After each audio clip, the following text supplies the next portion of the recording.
안녕하세요. 인테리어를 사랑하는 남자 인사남TV의 조찬 대표입니다. 여러분 그동안 잘 지내셨나요? 자, 오늘은요 제가 이 공사 현장에서 유튜브를 오래간만에 찍게 되는데요. 오늘의 주제는 확장을 하는 인테리어에서 여러분들이 반드시 알아야 되는 5가지에 대해서 좀 설명을 드리려고 합니다. 자, 여러분들께서 인테리어를 고민하실 때 이 확장이 아닌 그냥 일반적인 인테리어는 상대적으로 조금 쉽죠. 여러분들이 조금만 공부하시면 되고, 가까운 데 많은 인테리어 업체들이 있으니까 상담을 받아오시면 되고, 심지어는 직접 여러분들이 셀프로 인테리어 하시는 경우도 많단 말이에요.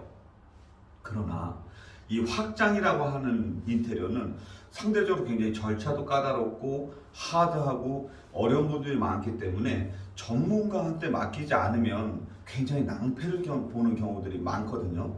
그래서 오늘은 여러분들께서 내가 지금 확장까지 같이 하는 인테리어를 고민하고 있다 하는 분들에게 반드시 알아야 되는 5가지에 대해서 말씀을 드리도록 하겠습니다. 자, 그 첫 번째가 무엇이냐면 바로 확장 행위 신고, 그 다음에 확장 이행 신고예요. 확장 행위 신고라고 하는 거는 우리가 확장을 하기 전에 확장을 하겠습니다 라고 해서 시에다가 관련된 서류 그리고 이 신고를 제출하고 거기 이제 관련된 이 구청이라든지 관청 이런 데서 확장을 해도 됩니다라는 승인이 날 때까지 대기하는 걸 말합니다. 상대적으로 굉장히 어렵고 까다롭겠죠. 그래서 이 확장 행위 신고를 잘 알고 해낼 수 있는 팀을 가지고 있는 인테리어 업체를 선정하는 게 굉장히 중요해요. 두 번째는 확장 이행 신고라고 이야기하는데, 확장 이행 신고는 뭐냐면 확장이 다 끝나고 나서 확장이 다 끝났습니다 한 번 더 보고를 하는 거죠. 어디다가? 우리 관련 구청이라든지 시청에다가 이렇게 했을 때 이 확장 이행이 잘 됐으니까 여기에 방열판을 붙여주세요. 방열 유리를 붙여주세요. 네, 여기는 우리가 터닝도어 말고 그 다음에 방화문을 잘 붙였습니다. 이런 것들을 다 확인할 수 있도록 하고 확장이 잘 됐으니까 편안하게 잘 사십시오. 이렇게 되는 거예요. 그래서 이 실제로 우리가 확장 이행 신고와 확장 행위 신고 이 부분에 대해서 여러분들이 필요하구나 라는 걸 알고 계셔야 되고, 이 친구들 그 확장을 하기 전에 확장 행위 신고를 할 때 이 어느 정도의 기간이 필요하기 때문에 여러분들이 인테리어를 시작하실 때 확장 행위 신고가 좀 리드 타임이 걸릴 수 있다라는 시간까지 감안을 해서 업체 선정하고 진행하는 게 좋습니다. 자, 그러면 이제 확장 행위 신고에 대한 어떤 이런 서류적인 부분에 대해서 해결이 됐다면 그 다음에 중요한 게 무엇이냐라고 한다 그러면 바로 이 샤시예요. 자, 우리가 이 실외라고 생각했던 이 베란다를 지금 현재 실내로 다 만들었을 때 제일 중요하게 생각하는 게 바로 단열이잖아요. 그렇기 때문에 이 샤시에 대해서 제대로 선택을 하고 올바른 걸 선택하고 그리고 제대로 설치를 할 줄 아는 업체가 어떤 업체냐, 이걸 여러분들이 판단을 하셔야 되는 거예요. 그런데 이제 여러분들 좀 쉽잖아요.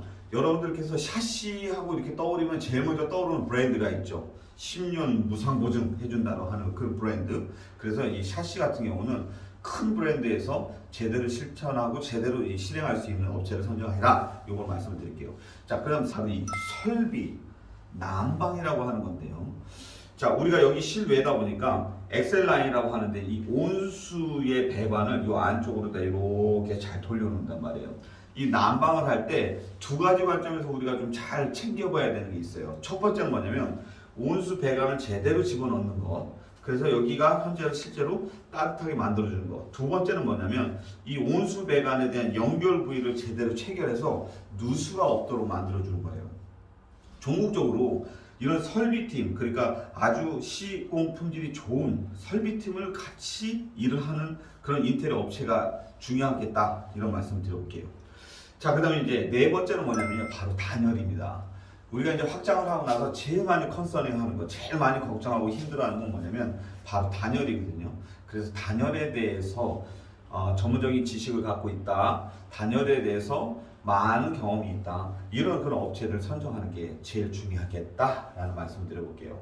자, 그 다음에 마지막으로 제일 중요한 건 뭐냐면 아까도 말씀드렸다시피 이 확장이라고 하는 이 행위 자체가 굉장히 하드하고 어렵고 전문적인 지식이 필요하잖아요. 그래서 여러분들이 업체를 선정하실 때 확장 관련해서는 그래도 실내 건축 면허가 있는 업체인지 아닌지를 판단해보고 확인해보는 게 굉장히 중요합니다. 우리나라 법령상 1,500만 원 이상이 되는 인테리어를 하게 될 경우 반드시 실내 건축 면허가 있는 업체만이 할 수 있게 되어 있어요. 대부분의 소비자들은 그걸 모르는데 이 실내 건축 면허를 가지려면 최소한 1년에서 2년 이상 꾸준하게 그 자본 약 1억에서 1억 5천 정도에 되는 자본이 항상 있다라는 게 기업 진단이 돼야 돼요.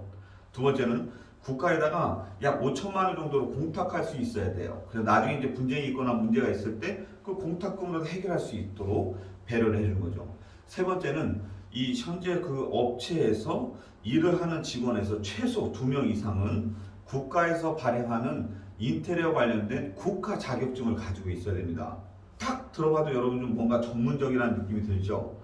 그러면 이런 거라고 생각하시면 됩니다. 예전에 우리가 쌍꺼풀 수술 좀 간단한 거니까 이 동네 미용실에서 야매로다 이렇게 하신 경우들도 많잖아요. 근데 이제 지금은 그렇지 않죠. 정식 코스를 밟아서 닥터 디그리를 받고 또 레지던스를 해서 여러 가지 굉장히 많은 프로시저에서 시험을 테스트하고 난 다음에 면허를 받아서 그 면허를 가지고 전문성 있는 사람에게 성형수술을 받는 것처럼 인테리어도 전문성을 가지고 있는 업체한테 맡기는 것이 굉장히 중요하겠다 이런 말씀 드려봅니다. 자, 여러분 오늘은요 확장을 할 때 여러분들 굉장히 많이 골머리가 아플 텐데요 한 5가지 정도는 꼭 기억을 해라 라는 말씀을 드렸어요. 하기 전에 확장 행위신고, 이행신고가 필요하다, 샤시를 잘하는 업체를 만나야 된다, 단열을 잘하는 업체를 만나야 된다, 설비를 잘하는 업체를 만나야 된다. 요 4가지를 완전하게 해낼 수 있는 업체들은 대부분 실내 건축 면허를 가지고 있다. 요거를 확인하신 다음에 상담에 임하시는 게 좋겠습니다. 자, 그럼 인싸남 오늘 여러분들에게 이렇게까지 설명드리고요. 저희는 다음번에 더 좋은 컨텐츠로 인사드리도록 하겠습니다. 감사합니다.